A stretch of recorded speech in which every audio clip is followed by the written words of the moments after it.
Hi, hi there. How are you? Hope you're well. How was your weekend? Hope you went for mass. And if you didn't go, do what I did. Just tell God, God, I need to get close to you. Just help me. Do what you have to do. And then just be confident and just wait. Trust me, it works. Yeah, so I had a blessed weekend. Went for mass yesterday. We had a family fun day, which was really good. One of the priests gave us a conference about parenting, marriage, even single parenting. It was really nice and insightful, and many people gave their experiences and advice and all that. And I was thinking, on Saturday, I was thinking how in the past I would be, I told you I used to love going out. So I always had a plan for Saturday. And me, I'm the people who used to love starting early, like 2 p.m., 3 p.m. And I have many friends who are DJs, and their gigs would start at like 2 p.m. and they play very nice R&B. And that was my thing. You go chill out, talk, and then now it's, as the day goes, it gets more hyper.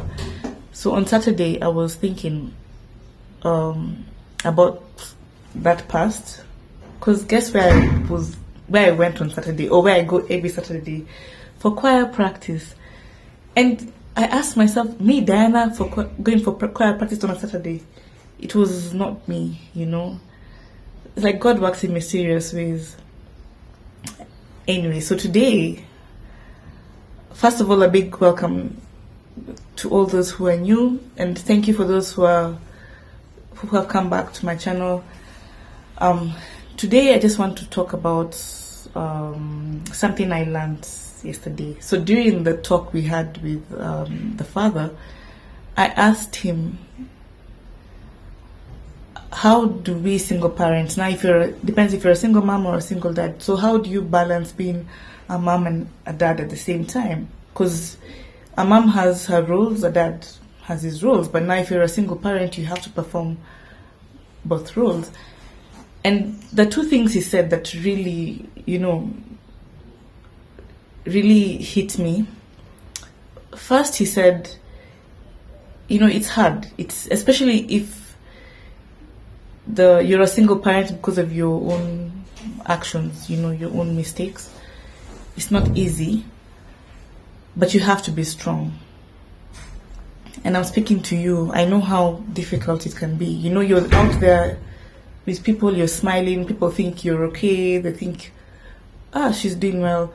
But when you're alone, I know how it can be. You can get lonely, or you're not sure. There's a decision you have to make, you don't know what to do, or you don't have money for fees. The bills are coming up and there's no money at all or anything. You don't want to borrow. You feel people are tired of you borrowing all the time. I've had situations where my kids their shoes are pressing them and I do not have any money, and then because of pride, which is also not good, because of pride, you don't want to ask for help, so you just lock yourself in the room, or cry, or I don't know. I know how hard it can get, or maybe your baby daddy is not helping and you're asking yourself why. Maybe he has other kids elsewhere that he's taking care of and he's not taking care of yours, and you ask, why does he care about his other kids and not yours? Or people just making funny comments as usual, judging you. I know how it is. And even if you're a single dad out there, I don't really know what you guys go through, but I've had some of my friends say maybe the baby mamas don't want them to see their kids, or they're just too hard on them. That the man is trying too hard to provide, to make sure the kid goes to a good school, but the baby mama is just stressing him, maybe taking the kid to an expensive school that the man can't afford, and all that.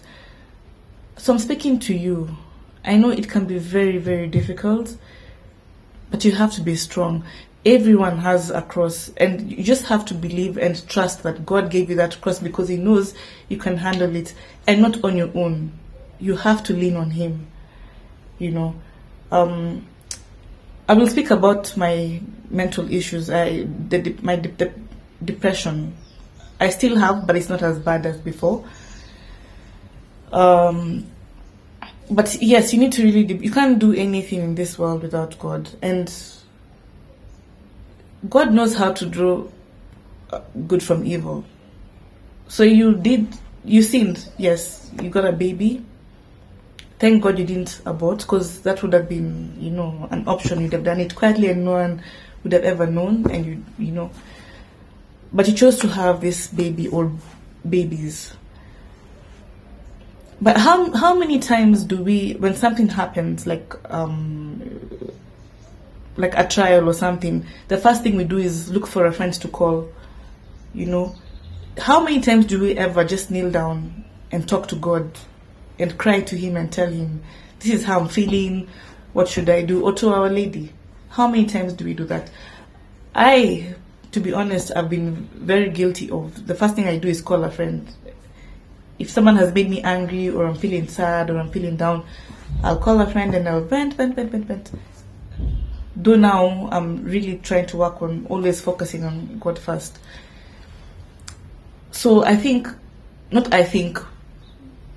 we as single parents should lean more on God, and read more about saints who are single parents. Saint Margaret of Cortona was a single parent, single mother, even chased away from home, but she's a saint. So, like I said before, I think in my first video, you can always start again. And yes, it's going to be difficult. Everyone has their own crosses. Everyone, even the clergy, even the people who are happily married, everyone has their own crosses. We have to carry ours. And that also, another thing he said was, do what you can, let God handle the rest. And that, I was like, wow, yeah.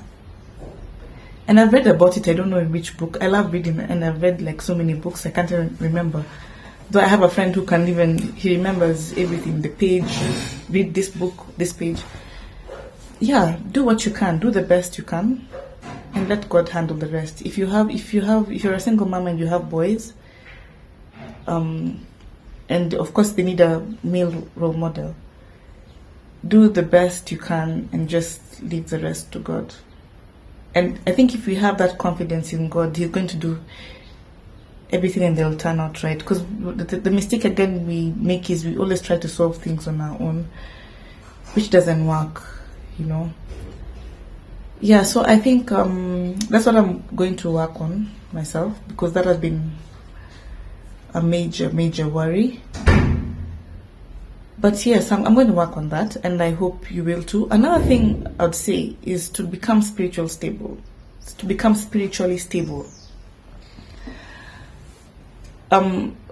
We were given an example some time back by one of the priests. Like, how someone can make a bad comment and it really affects you, or something happens, you go to church and someone judges you about how you're dressed, or maybe says some funny remark about you being a single mother, and you're like, I'll never go back there again.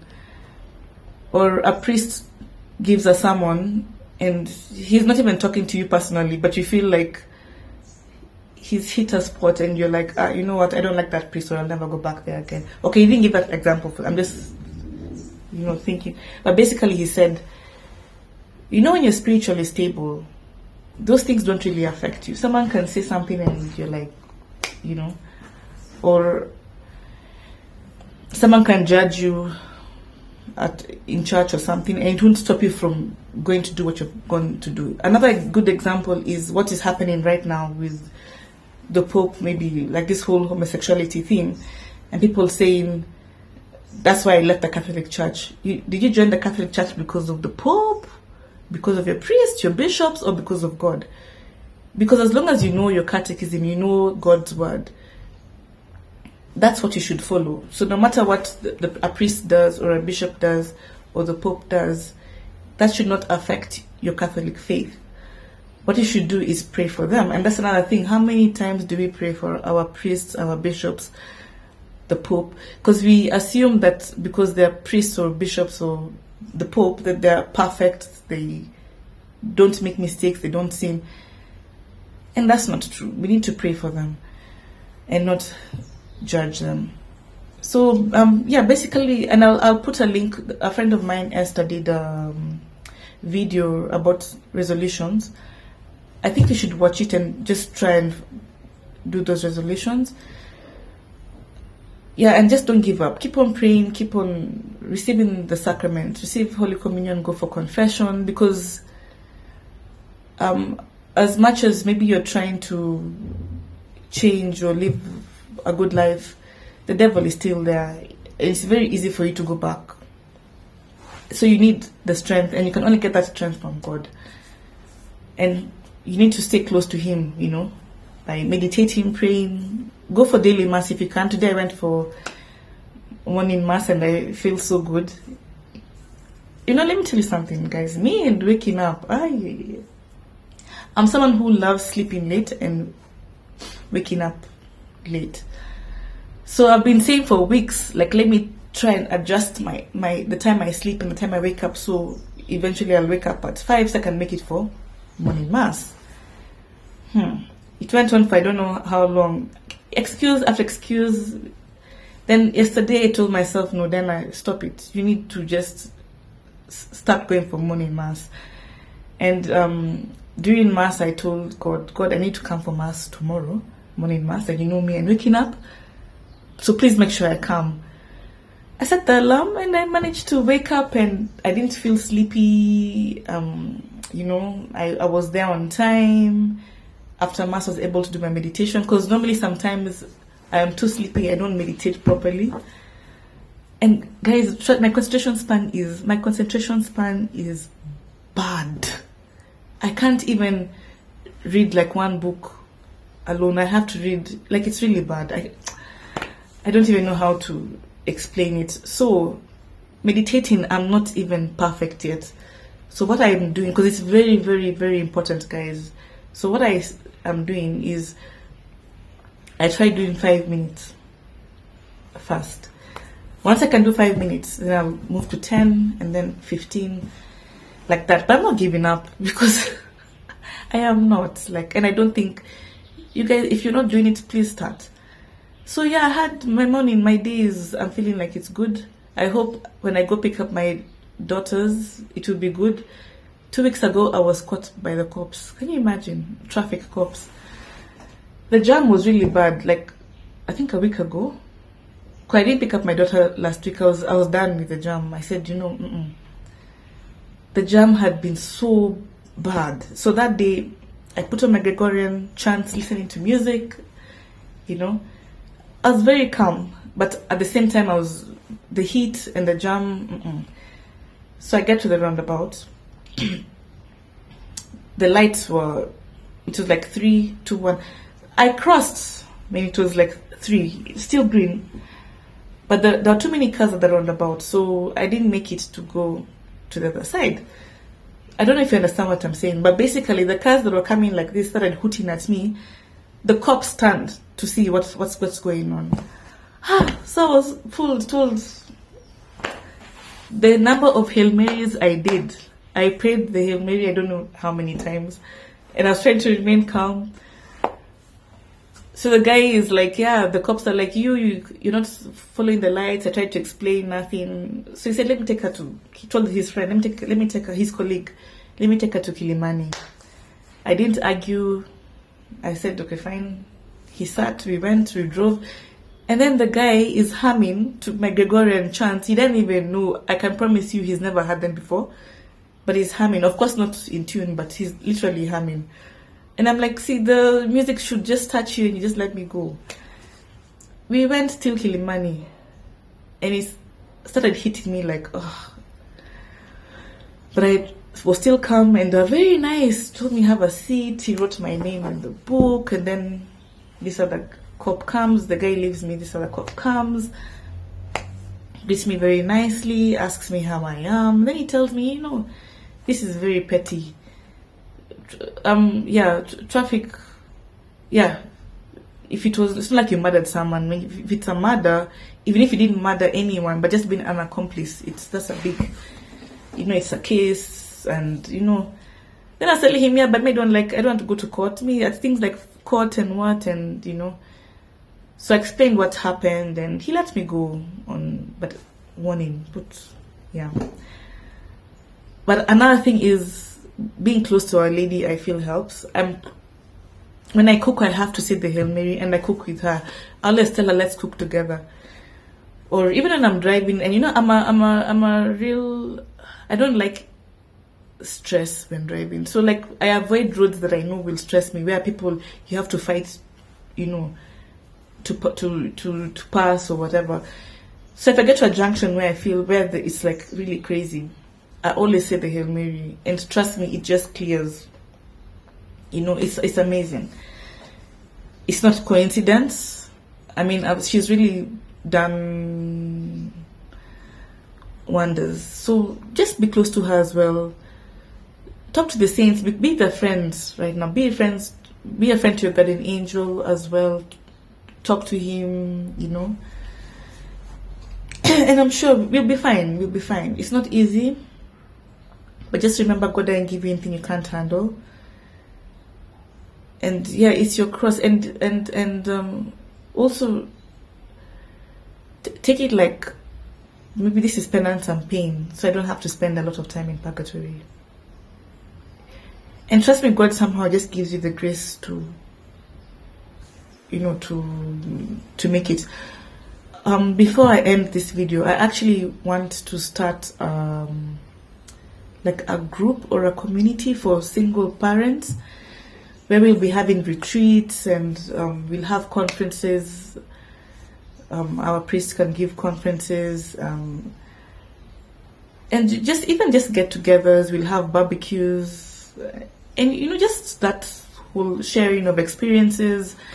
I'd love to hear what you people are going through and how you dealt with that. If you were a single parent and now you're married, I would definitely love to hear.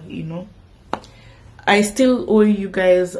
I still owe you a video on courtship, and I decided instead of me doing it, I'll invite someone. The person who told me about the stages, he will do it. It will be a nice talk, and maybe even the priest. So yeah, so I'm thinking of starting something like that, because I think we need single parents. We need encouragement, not to be put down, not judgment. And yeah, let's just keep on praying. Let's have confidence in God, and we'll be fine. We'll make it to heaven, and our kids will grow up to be amazing people. Keep the faith, and yeah, just start practicing celibacy. Don't make the same mistake again. Anyway, I hope you have a lovely week. Have a nice day. See you. Bye bye.